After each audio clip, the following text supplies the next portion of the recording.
పొద్దున్నే లేచి సోషల్ మీడియాలోకి వెళ్తే చాలు అసలు దేశంలో ఏం జరుగుతుంది.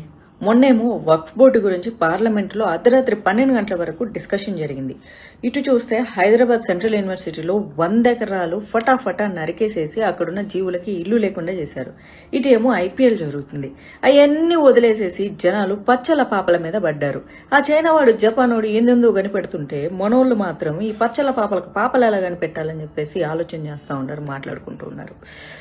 అయినా వాళ్ళు ముందు బట్టలిప్పి చూపిస్తే చూశారు, మధ్యలో బట్టలిప్పి చూస్తే చూశారు, వెనక బట్టలిప్పి చూస్తే చూశారు. చూసింది మీరు, వాళ్ళని పాపులర్ చేసింది మీరు. మళ్ళీ ఇప్పుడు పనిగట్టుకొని ట్రోల్ చేస్తున్నారు ఎందుకు? మీరు సోషల్ మీడియాలో ఎవరిని ఫాలో అవ్వాలన్నది మీరు డిసైడ్ చేసుకోవాలి. ఎవరికైతే ఫాస్ట్గా సోషల్ మీడియాలో గ్రోత్ వస్తుందో వాళ్ళు పని అంతే ఫాస్ట్గా పడిపోతారు. ఎందుకంటే ఎవరైతే ఫాస్ట్గా పైకి తీసుకెళ్తారో వాళ్ళే పడేస్తారు. జీవితంలో ఒక గోల్, ఫోకస్, వాళ్ళ కెరియర్ మీద వాళ్ళకంటూ ఒక అవగాహన ఉంటే వాళ్ళు సోషల్ మీడియా చూసేసి వెళ్ళిపోతూ ఉంటారు. కామెంట్ల సెక్షన్లోకి వచ్చి నువ్వు అలా చేసావు, వీడియో ఇలా చేశాడంటే ఎవరు కామెంట్లు పెట్టరు. సోషల్ మీడియా టైప్స్ కొన్ని ఉంటారు. అవసరమైన సందర్భానికి వాళ్ళు రియాక్ట్ అవుతూ ఉంటారు. ఒక ఆడపిల్ల మానభంగం జరిగితే దానికి జస్టిస్ కావాలని అడిగే వాళ్ళు ఉంటారు.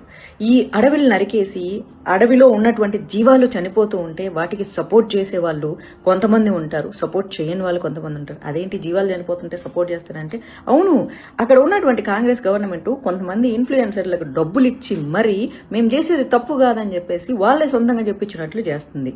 అలాగే డబ్బులు మేము తీసుకోము, జీవాలే మాకు ఇంపార్టెంట్ అన్నటువంటి ఇన్ఫ్లుయెన్సర్స్ కూడా చాలా మంది ఉన్నారు.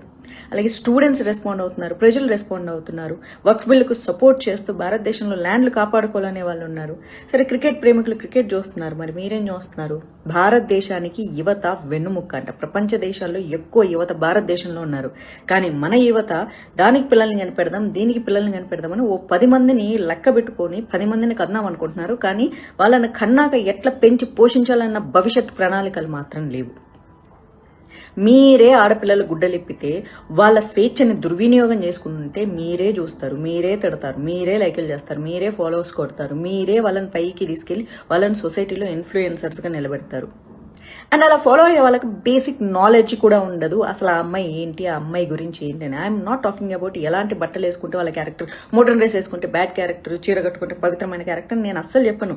చాలా మంది చీర కట్టుకునే వాళ్ళలో దరిద్రమైన క్యారెక్టర్లు ఉంటారు. ఎస్, కొంపలు కూల్చే వాళ్ళు ఉంటారు. చిరిపోయిన జీన్స్ వేసుకునే అమ్మాయి పక్కన వాళ్ళకు కనీసం హాని కూడా చేయని అమ్మాయి ఉంటుంది. కానీ పనిగట్టుకొని సోషల్ మీడియాలో రెచ్చగొట్టాలి అని చెప్పేసి వీడియోలు చేసే అమ్మాయిని నేను సపోర్ట్ చేయను. ఆడపిల్లలకి స్వేచ్ఛ అవసరము, కానీ ఆ స్వేచ్ఛ దుర్వినియోగం చేసుకోకూడదు. అలాంటి అమ్మాయిలు చూసి కంట్రోల్ చేసుకుంటున్న ప్రతి అబ్బాయికి నేను మనస్ఫూర్తిగా ధన్యవాదాలు తెలియజేస్తున్నాను. మీరు ఎప్పుడు అలాగే బుద్ధిగా ఉన్నానని కూడా చెప్తున్నాను. ఎస్, ఎక్కడో ఒక అమ్మాయి గుడ్డలిప్పి రెచ్చగొట్టి నాలుకలు బయటపెట్టి ఒళ్ళంతా బయటపెట్టి వీడియోలు చేస్తుంటే ఇంకెక్కడో అమ్మాయికి రేపులు జరుగుతున్నాయి. ఆ రీల్స్ చూసి వచ్చి ఇక్కడ రేపులు చేస్తున్నారు.